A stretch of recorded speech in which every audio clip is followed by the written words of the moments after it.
Aging. Semyasa Silver Star Center, Hinterschmidt, 2nd June 2005, 1645. Billy. Aging causes certain humans worries and problems, and they stubbornly refuse to become old.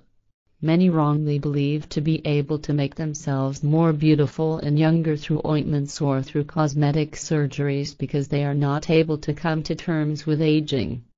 These are all the humans who deceive themselves, are not really viable, and live in the delusion that only staying young and looking young fulfill the true meaning of life. But what is true about this delusion?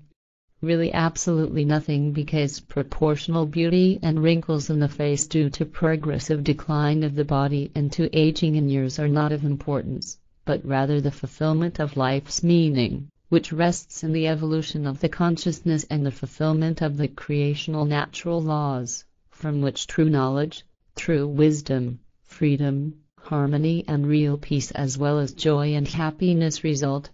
What is so bad about becoming old then?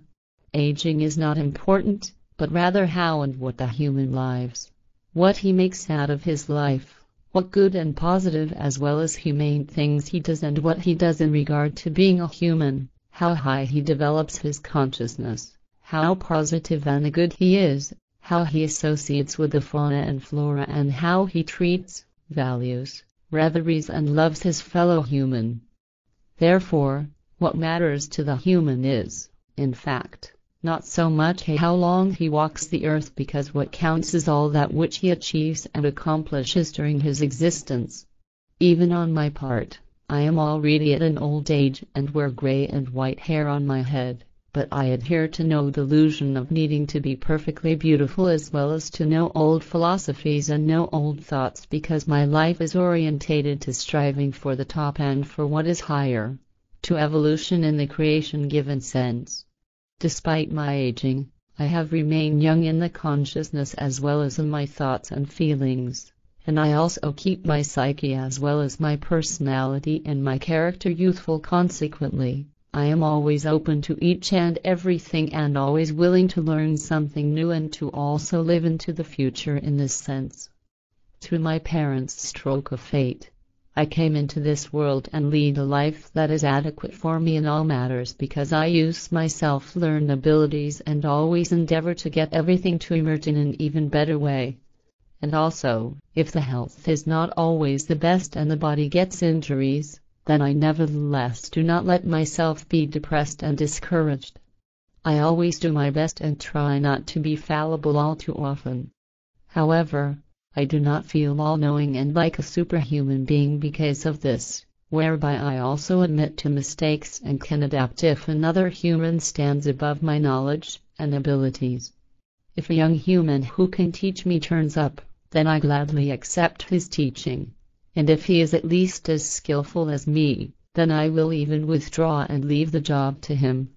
Even if I have become an older gentleman, I can overcome my aging without illusions in regard to the need to be young and beautiful like an Adonis, as this nowadays stands in the foreground in the case of man and woman and is of significant importance for them.